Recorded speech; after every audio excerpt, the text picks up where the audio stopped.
Hello everyone. आप लोगों ने पहले वीडियो में बहुत ही ज़्यादा सपोर्ट देखा है और व्यूज़ भी अच्छा खासा आया है। उसी के चलते हम आज आपके लिए लाए हैं एक और क्वेश्चन को पूरा ध्यान से समझिएगा। क्वेश्चन इस तरह के क्वेश्चन पूछे जाते हैं जो कि एग्जाम में क्वेश्चन को देखते हैं। यदि एक वृत्त की त्रिज्या 21 सेंटीमीटर है तो चाप की लंबाई होगी जो केंद्र पर 60 डिग्री का कोण बनाती है।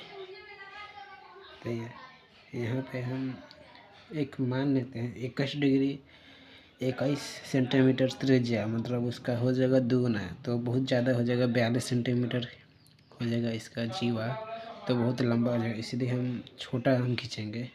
तो हमने छोटा ही खींचा है आपको समझाने के लिए।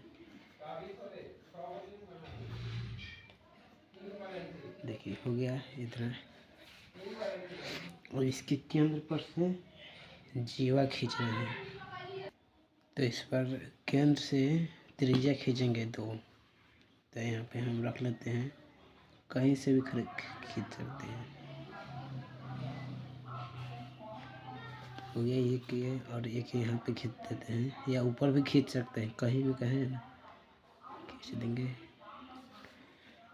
इसको पूरा मिला देंगे और इसको इस बिंदु से इस बिंदु तक मिलाना होगा।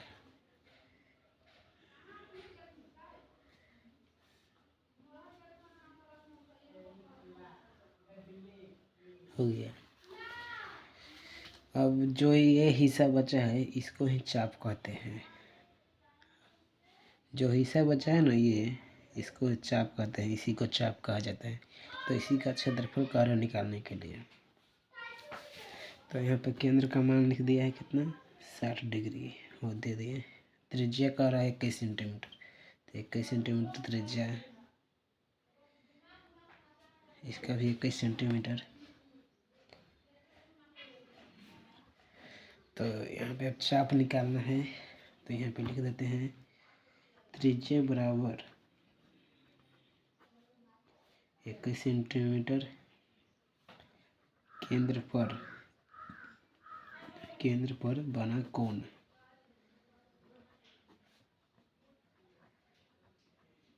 60 डिग्री, केंद्र पर बना कोण 60 डिग्री। तो अब लिखेंगे चाप का लंबाई लिख देते हैं।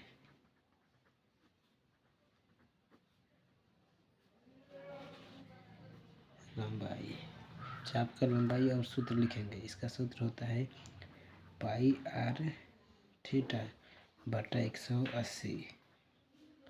यह इसका सूत्र होता है। इस पर बैठाएंगे। अब पाई का मान 22/7, आर का मान 21 दिया है, और थीटा का मान जो केंद्र का मान होता है वही थीटा का मान कहलाता है।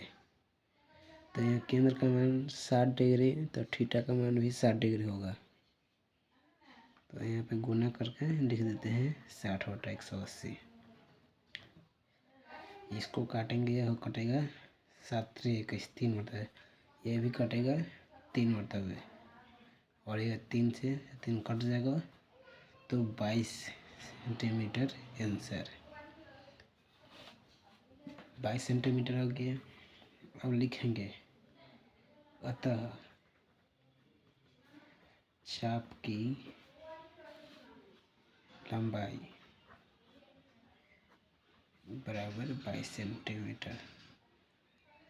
अब यहाँ इस क्षेत्र का मान, ये क्षेत्र है जो, इसी का मान निकला है जो कि 22 सेंटीमीटर है।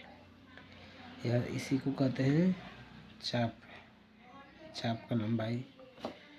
तो वीडियो को समझ में आया तो वीडियो को लाइक कीजिएगा, चैनल को सब्सक्राइब, और एक और क्वेश्चन बनाएंगे। यह दूसरा क्वेश्चन है जो कि है, 2 वृत्त की त्रिज्या 19 सेंटीमीटर और 9 सेंटीमीटर है। उस वृत्त की त्रिज्या ज्ञात करें जिसके परिधि दोनों वृत्त की बराबर है।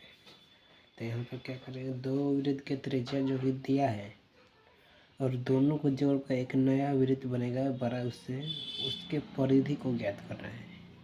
तो यहाँ सबसे पहले लिखते हैं हल, और सीधे हम बनाते हैं।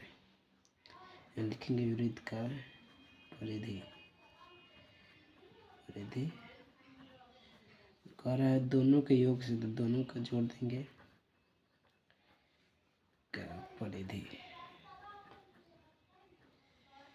तो यहाँ पे 2 पाई r होगा प्लस 2 पाई r। यहाँ पाई के मान उसे ही रहेंगे, रन नहीं बदलेंगे, यहाँ 19 रख देंगे प्लस यहाँ भी पाई के मान नहीं बदलेंगे, 19 दूने 38 होता है, यहाँ 38 पाई हो गया प्लस 9 दूने 18 पाई। यह जोड़ हो गया कितना 56 पाई हो गया। ये जो 56 पाई आया है यह बड़े वृत्त का परिधि है। यह परिधि है जो कि बड़े वृत्त का है, परिधि है। तो परिधि तो निकल गया, अब कह रहा है त्रिज्या निकालने के लिए। तो लिख देते हैं त्रिज्या बराबर है, त्रिज्या दे देंगे। त्रिज्या निकालना है, त्रिज्या निकालना है तो यहाँ लिख देंगे योग वृत्त का योग त्रिज्या वाट लगा देंगे। यहाँ पे क्षेत्रफल लिखेंगे, अब वृत्त का क्षेत्रफल लिख दें। यहाँ पे क्षेत्रफल नहीं, यहाँ पे परिधि लिख देंगे, परिधि। तो यहाँ परिधि आ गया कितना है 56 पाई। और वृत्त का परिधि का सूत्र होता है 2 पाई r। 2 पाई r बराबर 56 पाई। यहाँ r को इधर होने देंगे और 56 पाई इसको भेजेंगे बट्टा में जाएगा, 2 पाई हो गया, पाई से पाई कट गया, इधर कट गया, ये भी r बराबर कितना हो गया, इधर हो जाएगा कितना 28 सेंटीमीटर। तो लिखेंगे अतः 2 वृत्त की त्रिज्या का योग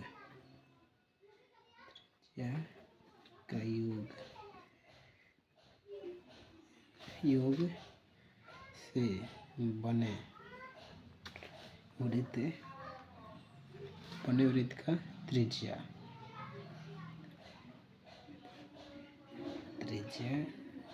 बराबर 28 सेंटीमीटर।